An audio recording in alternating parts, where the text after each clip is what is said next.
Notre invité est M. Ibrahima Koulibaly. Il est président du ROPA, le réseau des organisations paysannes et de producteurs de l'Afrique de l'Ouest. Bonjour M. Koulibaly. Bonjour madame. Alors pour ceux qui ne connaissent pas votre réseau, c'est quoi le ROPA et quelles sont ses missions? Merci beaucoup. Je voudrais d'abord commencer par vous remercier pour cette opportunité et aussi remercier vos auditeurs. L'Europa, c'est le réseau des organisations paysannes et des producteurs agricoles de l'Afrique de l'Ouest. C'est un mouvement paysan ouest-africain qui est né en juillet 2000 à Cotonou. L'objectif, c'est faire en sorte de renforcer les synergies entre les mouvements paysans ouest-africains, l'espace CEDEAO, et pour que nous ayons un impact réel sur les décisions politiques qui affectent la vie de ceux qui vivent en milieu rural. Donc l'objectif, clairement, c'est de se battre pour avoir des bonnes politiques agricoles, aussi bien au niveau régional, puisqu'il y a une politique agricole au niveau régional qui est la politique agricole de la CEDEAO, et aussi d'avoir des bonnes politiques agricoles, la même cohérence dans les pays. Donc l'objectif, en fine, est que notre région soit capable de se nourrir, que nous ne soyons pas dans une situation de dépendance alimentaire et qu'on puisse créer de la plus-value, de la richesse et sortir de la plus grande partie de nos populations qui sont des paysans de la misère et de la pauvreté. Alors la saison pluvieuse se profile, nous sommes déjà en pleine campagne dans certains pays. Comment se présentent les choses, en particulier dans ce contexte de crise sécuritaire? Merci. Vous savez, effectivement, notre région vit des crises multiples. Ça fait déjà plus de 40 ans que nous sommes dans un changement climatique qui fait que les saisons sont très capricieuses. Et nous avons maintenant une crise sécuritaire qui fait que des populations ne peuvent pas travailler en paix. Mais ce qui est aussi grave, c'est que nous allons vers une nouvelle crise. Et pour la campagne à venir, c'est que les prix des intrants, notamment les engrais chimiques, ont énormément augmenté. Or, vous savez, depuis un certain nombre d'années, les cultures qui sont très gourmandes en intrants, notamment le maïs, ont pris une grande place dans notre système de sécurité alimentaire. Donc les paysans se sont beaucoup convertis, ont abandonné les mil, sorgho, fonio, nos cultures traditionnelles, pour aller vers le maïs parce que les rendements sont importants. Vous pouvez faire facilement 3-4 tonnes par hectare, ce qui est impossible avec nos céréales traditionnelles. Et donc ça crée un système de dépendance aussi de ces cultures. Or, pour faire ces rendements, vous devez amener la quantité d'engrais qu'il faut et il faut la bonne pluviométrie. L'année dernière, nous avons connu une pluviométrie extrêmement mauvaise dans le Sahel qui a fait que déjà les prix des céréales sont très très élevés. Mais depuis octobre 2021, je veux dire, on a commencé à assister à une augmentation très substantielle du prix de ces engrais sur nos marchés. Donc ce n'est pas lié à la guerre en Ukraine. La guerre en Ukraine vient s'ajouter parce que l'Ukraine et la Russie sont des très gros exploitateurs d'engrais. Donc c'est clair que cette guerre va perturber. Donc les prix aujourd'hui sont du simple au double. Ce qui est, cette facture est insoutenable simplement par les exploitations agricoles familiales telles que nous les avons dans nos pays. Donc ça veut dire que nous allons vers une situation extrêmement dramatique s'il n'y a pas un réveil réel de nos autorités politiques, aussi bien individuellement dans nos pays, mais aussi au niveau régional, au niveau de l'espace CEDEAO, de l'UEMOA, tous ces espaces régionaux d'intégration, le comité interdétant de lutte contre la sécheresse sociale. Toutes ces institutions doivent se lever, se donner la main pour qu'on puisse trouver des solutions extrêmement rapides pour qu'on puisse sauver la campagne agricole à venir. Sinon, on va vers une situation extrêmement catastrophique. Et déjà, la situation n'est pas facile. Très très difficile. Je l'ai dit, déjà nous avons un déficit céréalier. Si un nouveau déficit vient s'ajouter par le fait qu'on n'a pas pu, les paysans n'ont pas pu se procurer les intrants, notamment les engrais, eh bien, ça veut dire que nous allons être obligés d'importer des céréales pour nous nourrir. Est-ce que nous avons les moyens, en cette période de crise sécuritaire où nos États doivent déjà acheter des armes pour se défendre, si on doit encore acheter plus de nourriture, je pense que nous allons simplement aller à la faillite. Donc, mais des solutions existent. C'est ça qu'il faut qu'on dise aux gens. Il faut que rapidement, c'est-à-dire que nous on a tiré la sonnette d'alarme depuis un certain temps. On a commencé à parler avec les autorités politiques, aussi bien dans les pays qu'au niveau régional. Nous avons fait des conférences Zoom avec la CEDEAO, avec l'UEMOA, avec le SILS, pour leur dire que voici ce qui se passe. Qu'est-ce que nous faisons?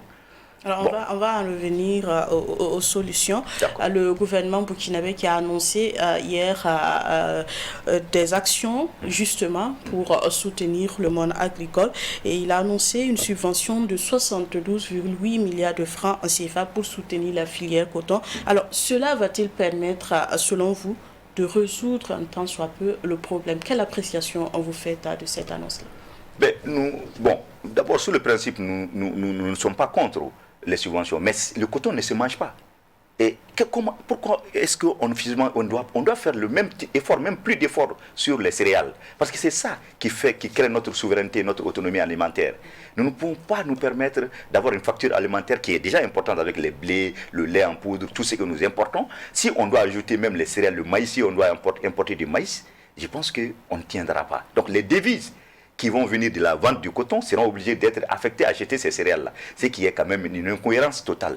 C'est-à-dire, nous sommes d'accord qu'on subventionne le coton. Les États ont besoin des devises du coton pour acheter des armes ou autre chose. Aujourd'hui, clairement, nous comprenons. Mais il faut qu'on subventionne aussi les céréales. Parce que les céréales font partie des cultures qui sont très stratégiques dans notre autonomie alimentaire. Si on ne les subventionne pas, on sera obligé de les importer. Et les prix vont être très importants parce que déjà la crise est là au niveau mondial aujourd'hui avec cette guerre qui est en train de faire en sorte que le prix de tout s'enrichit parce que les productions ne seront pas importantes nulle part dans le monde. Alors, comment sauver à la campagne agricole? Quelles sont les alternatives qui se présentent à vous? Ben, d'abord, donner la bonne information. Et je pense qu'on ne doit pas dissimuler ce qui se passe. Il faut que tous se donnent la main pour faire des spots dans la radio, dans les télévisions, dans tout ce qui est faisable, pour que tous les paysans sachent qu'ils n'auront pas les quantités d'engrais au prix auquel ils sont habitués à les acheter.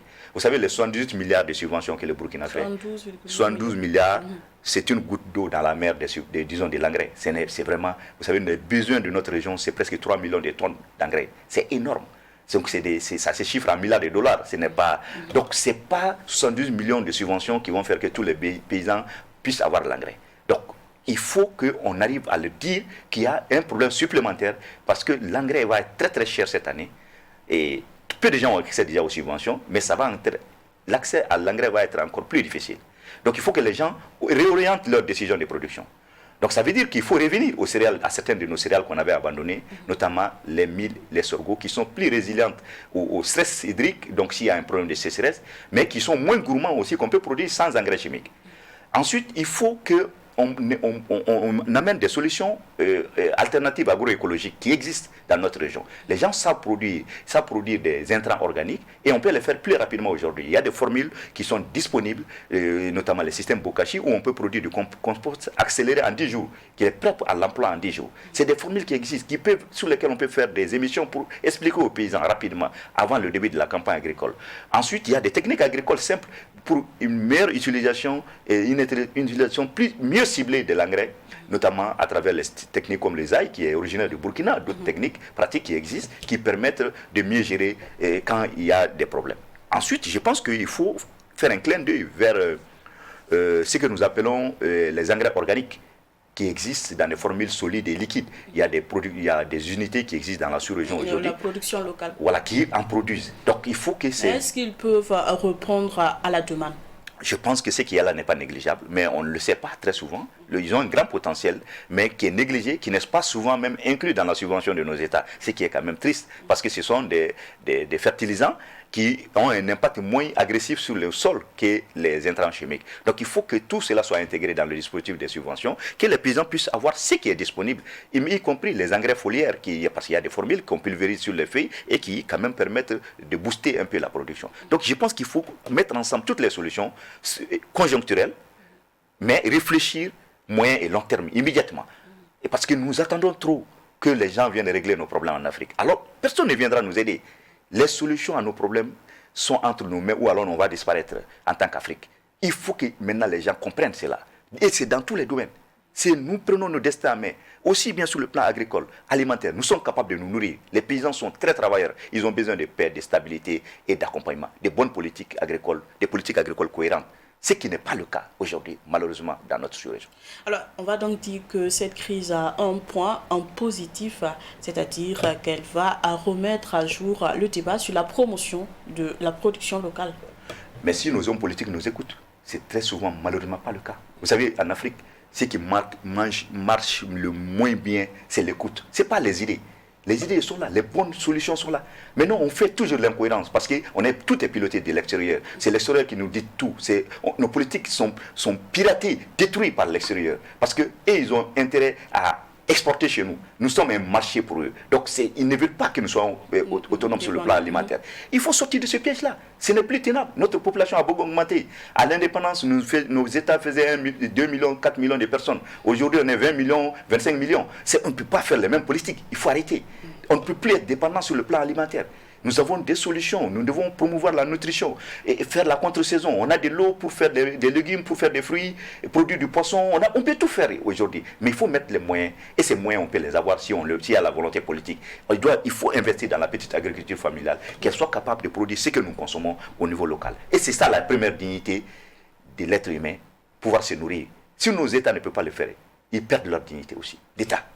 Alors, vous avez parlé des actions urgentes à mettre en œuvre dans l'immédiat. À votre niveau, au niveau du repas, qu'est-ce qui est déjà fait? Ce qui est fait, nous avons déjà commencé à communiquer largement, à informer nos membres dans tous les pays. Toutes les plateformes du repas ont été informées qui doivent engager immédiatement, en tout cas dans l'espace sahélien, pas les pays côtiers qui ont des climats quand même.